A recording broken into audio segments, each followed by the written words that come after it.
the sports page with the Orlando Sentinel and FM 96.9 The Game's Mike the Bulldog Bianchi. On JRR.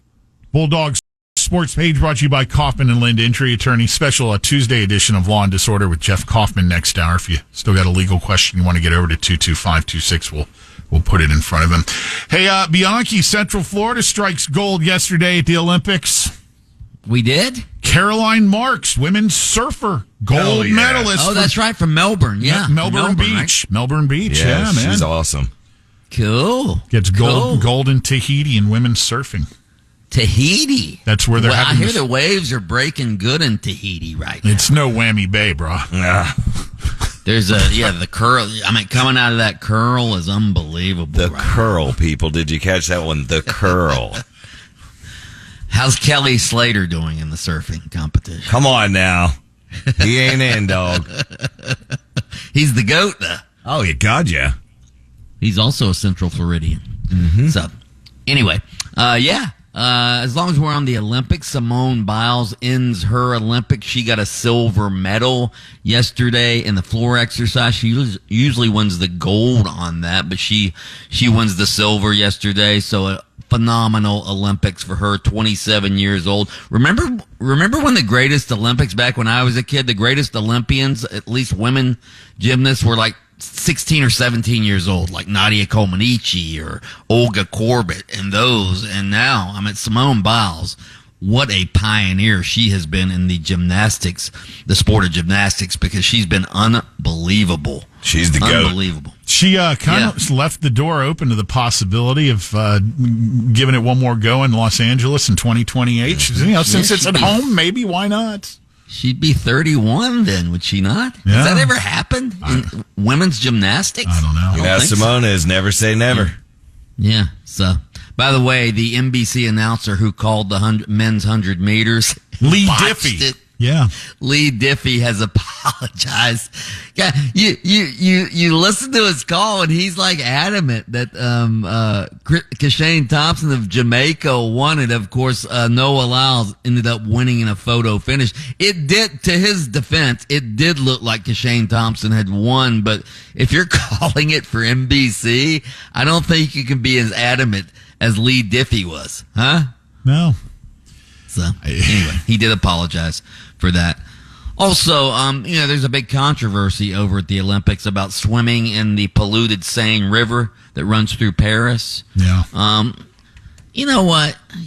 Quit being a bunch of wimps. When I was a kid, we used to swim in a ditch filled with water on the roadway that ran right beside our house. We used to run and play in the foggy smoke put out by the mosquito truck that would come through the neighborhood. Right? Oh, yeah. He's right, man. Ringworm was our friend. It builds character, man. Builds character and toughness. Jump in that polluted water. It builds the immune system up. I did see those ladies swimming in it during the, like the triathlon or whatever. I thought, oh man, that's a whole bunch of dude. Right. The sign of a fine potential swimming hole as a youth would be that scummy layer of foam that's kind of brown in color. Yeah. Yeah.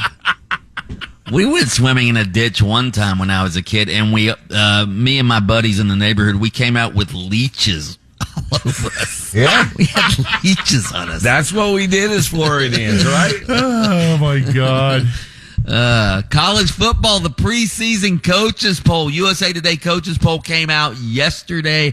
Georgia, which, won back-to-back national championships but didn't make the playoff last year. They're the preseason number one. They got most of the first place votes, followed by Ohio State, which got 7 first place votes, followed by Oregon, Texas, and Alabama in the top 5.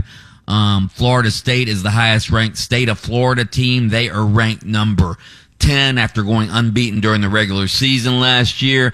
The Miami Hurricanes ranked 19th. I want to ask you about them in a minute, Lynch, but the SEC had 9 schools ranked in the top 25. The Big Ten had 6. The Big 12 had 5. The ACC only had 4. So the Big 12 had more teams ranked in the preseason poll than the ACC. Lynch, Greg Cody, he's a columnist for the Miami Herald. Yeah. He says this is going to be the breakout year for the Miami Hurricanes. They've been saying that every year for the last decade.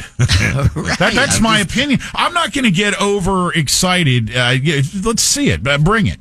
Yeah, you've got to see it, but I think Cody may be right. They've got this transfer quarterback, Cam Ward.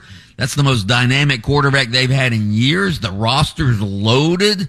I think they're going to have a breakout season as well. Yeah, well, I hope so. I as a longtime fan, I do hope so. Hey, let me ask you this: the theory, ongoing theory now, and I think I definitely land on agree. Highly, highly unlikely we're going to see undefeated teams anymore. Well, with the conference schedules the way they are now, right. You could still see it because the SEC hasn't upped its the conference is tougher with Texas and Oklahoma, but they're not playing any more conference games right now. I think it's going to get to a point where they're going to start playing 9 or 10 conference games instead of what they're playing right now. So, yeah, but in general, I think you're right because these conferences are tougher. There's more teams. There's and they're good. These big conferences are adding good teams. I mean, the Big Ten adds Oregon and Washington. The SEC adds Texas and Oklahoma. Those are major programs that you're adding to your conference. Exactly. Speaking of Michigan, by the way, Jim Harbaugh, the NCAA came out with this notice of allegations against Michigan in regards to the Connor Stallions sign stealing. A bunch of Michigan coaches were implicated, including Harbaugh. Harbaugh said yesterday, "I know nothing." Yeah, he don't know Sergeant Schultz all the way, man. I know nothing. I see nothing. That's Right. what he said. I do the same thing. Sure. I don't work there anymore either, so good luck. Peace I out. got my natty. Right. I'm off to the NFL now. Right. All right. Hey, one more Olympic note. Team USA men's basketball today, 3:30, Brazil. Steve Kerr says he's a little bit concerned. Did you guys see that Steph Curry, not Steve Kerr, but Steph Curry has a TV show coming out? He does? Yeah, just Google it. I was like... You mean Orlando's own Steph Curry? Yeah. Right? Yeah. Got a he is. house here. Yeah, right over in Winter Park. But a TV show? Come on, bro. About his life. Okay, well. All right, Mike the Bulldog Bianchi, you can hear him on AM 740 and FM 96.9 The Game each morning on Adjacent to Us, and sports page here on JRR, brought to you by Kaufman and Lind. Listen to Under Oath with attorney Jeff Kaufman every Saturday, 7:30, FM 96.9 The Game. You can catch extended versions on your favorite streaming platform. Lynch and Taco on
demand. Download the iHeartRadio app. From the Bogan